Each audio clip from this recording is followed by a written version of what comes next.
Ayat yang selanjutnya beliau berkata, man istabta'a rizqahu, barang siapa yang menganggap rezekinya ini lambat. Ya biasanya kita gitu. Apalagi yang ahli dagang. Kalau ahli kerja, PNS dan lain sebagainya, gajinya tetap ya. Pokoknya tanggal sekian terima gaji. Tapi yang misalnya rezekinya ini memang sangat bergantung di dalam tawakal ya. Memang harus benar-benar tawakal kepada Allah Subhanahu wa taala, dan dia merasa rezekinya ini lambat. Man istabta'a rizqahu, barang siapa yang merasa rezekinya lambat, falyukthir minal istighfar, maka banyak-banyaklah melakukan istighfar. Mungkin ada dosa yang kita lakukan. Karena Imam Haddad itu beliau mengatakan, musibah dosa dalam rezeki itu, yang pertama rezekinya jadi lambat.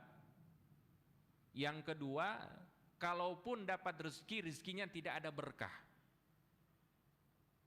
Kalau dosa, kita lakukan dosa, dua kemungkinan, rezekinya lambat, susah nyari rezekinya. Yang kedua, dapat rezeki tapi nggak berkah, manfaatnya tidak ada. Itu akibat buruk dari dosa. Maka kalau kita sudah mulai merasa rezeki kita ini lambat, maka banyak-banyaklah kita beristighfar. Mungkin ada kesalahan, cuma masalahnya kita ini ngaku salah atau tidak, gitu aja. Kadang-kadang kita ini suka menyalahkan orang.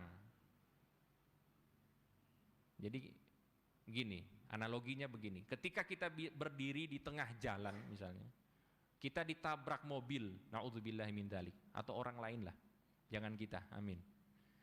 Ada orang berdiri di tengah jalan ditabrak mobil, yang dia salahkan siapa?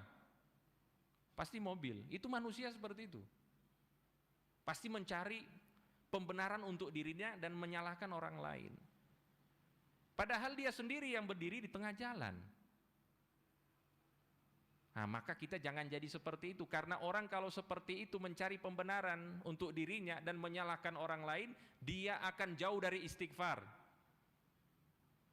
Ketika kita ada masalah, yang kita pikirkan kesalahan itu dalam diri kita, bukan cari orang lain yang melakukan salah kepada kita, berarti kita ada yang salah. Maka banyak-banyaklah beristighfar. Wa man u'jiba bi syai'in min ahwalihi wa arada baqa'ahu falyaqul ma sya'allah la quwwata illa billah.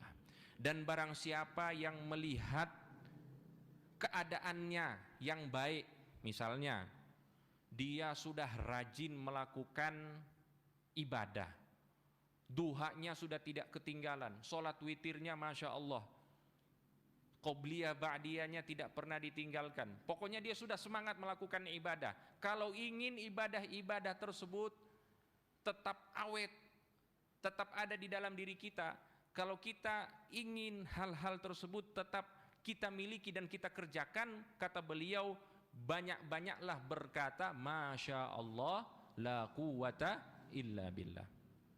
Ini amalan ini. Udah mulai semangat baca Quran, jangan masya Allah saya ini baca Quran alhamdulillah, cerita sama orang-orang.